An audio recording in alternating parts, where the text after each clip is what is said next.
yapfuye akaba ari umukenyezi. Ayandi makuru ava ngaho igwisabi ahabaye ico gitero avuga ko abantu bateye bari baje kwipikipiki. Ubwo n'ububisha budasanzwe kubera ko uyo muntu yagize ikosa se muryango ucuhanwa nakagohenda bakubitiye ntibibaze bati ubutegetsi buriko burakora ko ari ibintu bizogumuko mazi cyangwa ubutegetsi ko buzogumuko ibyo bwakoze byose bikaguma bifukerewe burya ibintu biteba bigahinduka. Hanyuma turashaka gusubira kwibutsa abarongoye igihugu cy'u Burundi yuko ibi bariko barakora bisa cane n'ivyo twumvise vyabaye mu mwaka w'ibihumbi kimwe amajana 1972 no myaka yakurikiye aho hari abantu biswe abamenja hanyuma bakanyagura ukomba amazi. Uno munsi akaba ari zo manza ziriko zirigwa n'umugwi CNTB. Ntitwibaza rero yuko Evariste Ndayishimiye nabo bari kumwe na cane cane abo bakorana canke abamuhanura hari ikintu na kimwe bashobora kunguka nimba bariko bakora ikintu kizosigara kirahama ababikoze n'abitwa yuko bahahombokeye inyuma y'imyaka 10 canke 15. Mwe nizo ntwaro zigikenye ziterabwoba hamwe bavuga bati uryogora turamwica canke tumufunge. Bikaba ari ibintu bibabaje tugasaba yuko ubwo butegetsi bwo kuyambika gahuzo bwikubita gashi bukarekura uwo mushinga amateka gashobora kwidegemvya ubundi demokrasi iguma iduca mu myanya y'intoke buri munsi. Bikaba ari ibintu bibabaje cyane. Eka ndaguhe kaze wewe mu mwanya wacu bana natwe mu makuru n'ibiganiro vya misi yose tuba twagutunganirije. Ari amakuru tugira turabire hamwe ari karavugwa ngaha mu gihugu cacu c'u Burundi. Hari amakuru atari meza dushikiye kano kanya kuba ariko haravugwa ku bategetsi b'u Burundi. Amakuru arabana n'umutekano, amakuru harabana n'abanyepolitike ndetse n'ibiko biravugwa n'abihwezi vya politike ico basigura ku ntwaro ya Ndayishimiye Varisito ndetse n'ibindi vyago vyoba bigiye gushikira bamwe mu bategetsi ngaha mu gihugu c'u Burundi. Inyuma y'ivyo turi buze kumviriza ndetse tukaza kurabira hamwe vyose n'imvo zavyo nico bakiriko kirabitera. Biraboneka yuko ku ntwaro ya Ndayishimiye Varisito abantu bamwe babandanya kwiyamiriza ibikorwa biriko biragirwa. Hari biziga isinzi vyatoraguwe, turaza kuraba ivyo biziga vyatoraguwe ninde yoba yenyegeje inyuma y'urupfu rwabo banyagihugu ndetse n'ico boba bariko barazira. Turaza kuraba kandi izindi nkuru ziriko ziravugwa cane ndetse tuze no kumviriza ico babihwezi vya politike babona ndetse basigura ko biriko birabanga mu gihugu cacu c'u Burundi. Izo zari mfunyapfunyo z'amakuru turubuze kurabira hamwe. Aba rero ndibuze kuyarambura nkakubwira ingingo imwe mwidonido kugira tubashe kumenya ndetse no kumva ibiriko birabanga mu gihugu cacu c'u Burundi. Ndakwibutse yuko kugira uraje uba mu bambere mu bamenyi bigezweko ndetse nibiba biriko biravugwa ngaha mu gihugu cacu, ico usabwa no gufyonda subscribe. Gufyonda subscribe atakindi bigusaba no kumanuka musi y'i video ukaraba ahanditse ijambo sabone kuri wewe ukoresha igifaransa ugafyondako canke se wewe ukoresha icongereza ukaraba handitse subscribe maze tukareje twibanira amakuru n'ibiganiro vya misi yose tuba twabatunganirije. Turaba mbere mu kubakorera amakuru atohojwe neza, ya makuru tazokwigera uronka handa hariho hose. Ya makuru itsinda ry'abamenyesha amakuru bakorera ngaha mu gihugu c'u Burundi barayatohoza bakayadushikiriza naje nkayatunganya nkayagushitsa ko ingingo imwe atosoye neza. N'amakuru rero habariko haravugwa cane. Aya makuru nkabangira tuyatangurire ku nkuru zitari nziza ziriko ziravugwa ndetse muri rusange kuva kuri wa gatandatu kwigenekerezo ry'11 gushika ku wa gatandatu igenekerezo rya 14 ku kwezi nyene ubushikiranganje bw'ubutungane buzadandaza icamunara amatungo yabagirizwa gushaka gutembagaza ubutegetsi mu mwaka wa 2015. Urunani Seforo Arusha rukiyemwo imigambwe itavuga rumwe na leta ruravunira kagohe abo bose boba bumva bashaka kugura ivyo bintu ngo ko muri rusange batokwijajara ngo hazogera igihe ubutungane busubizwa ijambo ivyo bintu bigasubizwa ba nyenevyo. urunani Sefor Arusha rusigura kandi ko ivyo bintu leta ishaka kugurisha atari ivy'umuntu ku giti ciwe ahubwo ari ivy'imiryango. Kubigurisha ngo rero ntaho bitaniye no kuniga imiryango yabo bantu bagiye bapfungwa abandi bagata igihugu kubw'imvo z'indyane za politike zadutse mu mwaka 2015. Frederico Bamvuga inyumvira harongoye urunani Sefor Arusha hari ivyo asigura, reka nawe nyene tumwumvirize. Inzego z'igihugu zabuza gutegera ko turi mu bihe bidasanzwe. Ingingo ziriko zirafatwa ubu neje zishobora gusubirwamwo kuko nta vyamahahandi. Ibyo bintu biriko birafatwa by'abo bantu ejo hashobora kuza ubutungane maze bukabeza ibyo bintu bikazosubizwa. Burya gufatirwa ibintu vyawe si ibintu vy'iwawe, ni ibintu vy'umuryango bariko baraniga imiryango y'abo bantu. Ubwo n'ububisha budasanzwe kubera ko uyo muntu yagize ikosa se muryango ucuhanwa. Gufata ikintu c'umuryango kubera ko ari serugo ubuhanyi uwo muryango kandi ejo bazobibazwa imbere y'amasentare ubutungane aho buzobonekera. Burya ejo buzoteba buboneke kuko nta vy'amahahandi. Rero abaza kubigura canke bazobigura bame bazi uko bishobora kubagendekera ejo. Murabe abantu bacokeye mu vy'abandi, abantu banyaze iby'abandi 72, abantu baguze ibyanyazwe ingorane bagize. Burya naba nizo ngorane bashobora kuzogira nakagohenda bakubitiye. Ntibibaze bati ubutegetsi buriko burakora ko ari ibintu bizogumuko mazi cyangwa ubutegetsi ko buzogumuko ibyo bwakoze byose kaguma bifukerewe. Burya ibintu biteba bigahinduka. Ndasaba abarundi bumve ko ibintu biteba bigahinduka, na cyane cyane abantu baza kugura ibi bintu bariko baragurisha bibaza bati ngo bagize amakosa.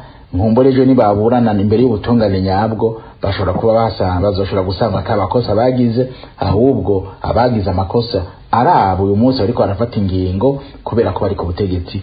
Tukiri kuri zino nkuru kandi umushingwamanza Vital Nshimirimana yanonosoye ibijanye n'amategeko aravunira kagohe abantu boba bafise imigambi yo kugura amatungo y'abantu bagirizwa kuba bashatse guhirika ubutegetsi.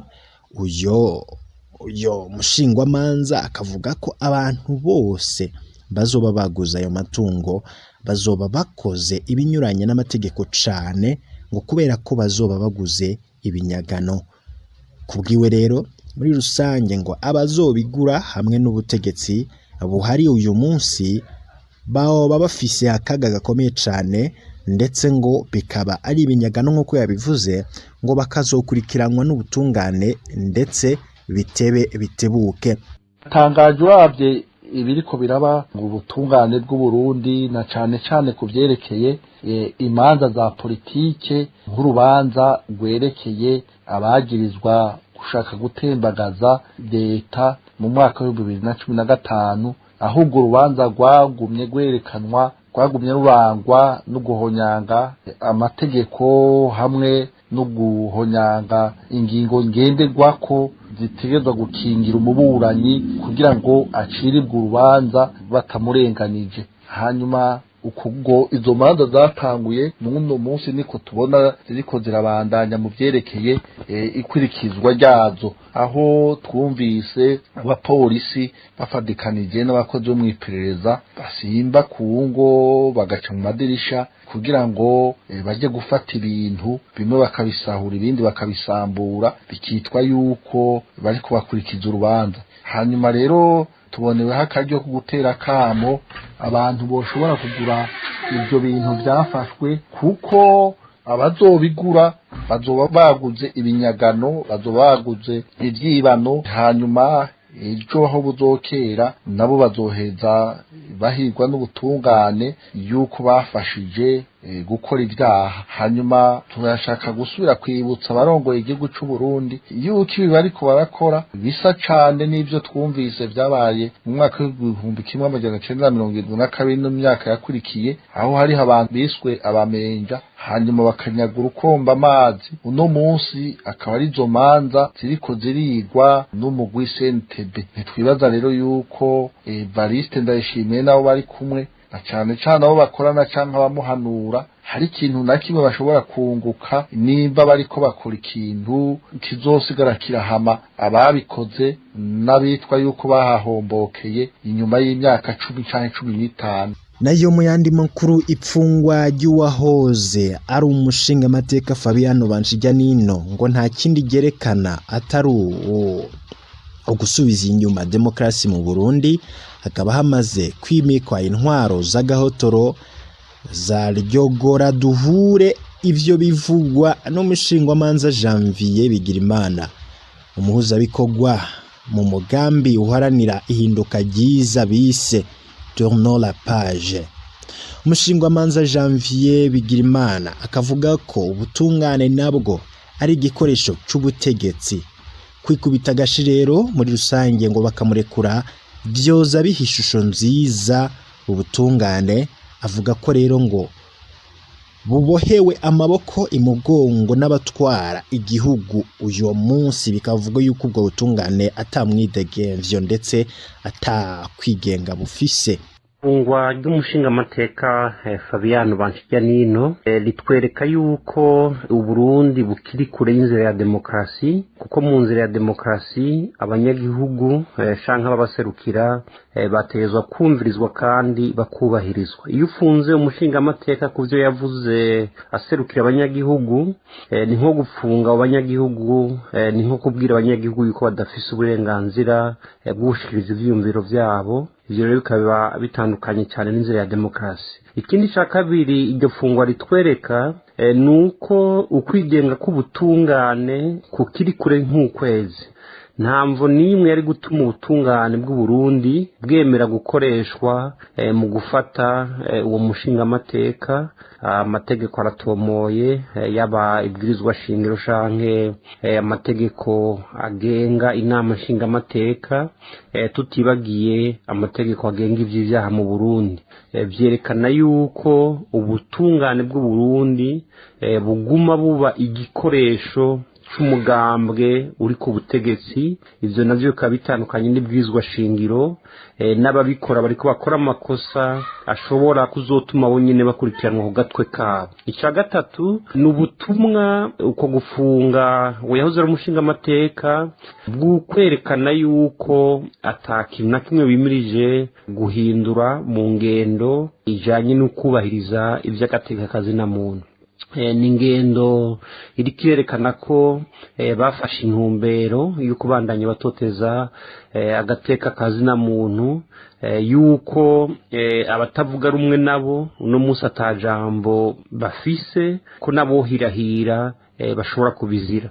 Mwe nizo ntwaro z'igikenye z'iterabwoba, hamwe bavuga bati uryogora turamwica canke tumufunge. Bikaba ari ibintu bibabaje. Tugasaba yuko ubwo butegetsi bwo kuyambika gahuzu bukikubita gashi bukarekura uwo mushinga amateka gashobora kwidegemvya, ubundi demokrasi iguma iduca mu myanya y'intoke buri munsi. Bikaba ari ibintu bibabaje cyane. Ndakwibutsa yuko hari amakuru ariko aravugwa ku gitero cakozwe n'abantu bitwaje inkoho, kikaba cyahitanye umuntu umwe, abandi babiri barakomereka. Hakaba hari ku musozi wa Rurengera muri komine Mutaho intara ya Gitega mw'ijoro ryo kuw'Imana. Babibonye bakaba bemeza ko barashwe n'abantu bari kwipikipiki ariko ntibashoboye kumenyekana nk'uko amakuru avyerekana. Hari hafi igihe cy'isaha imwe y'ijoro aho abantu bambaye ibintu bituma bataboneka mu maso binjira mu kabare bararasa abantu batatu mu bari ngaho mu kabare.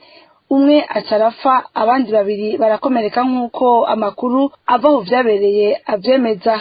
Uwo yapfuye akaba ari umukenyezi. Ayandi makuru ava ngaho igwisabi ahabaye ico gitero avuga ko abantu bateye bari baje kwipikipiki. Umwe mu bahaba arabivuga.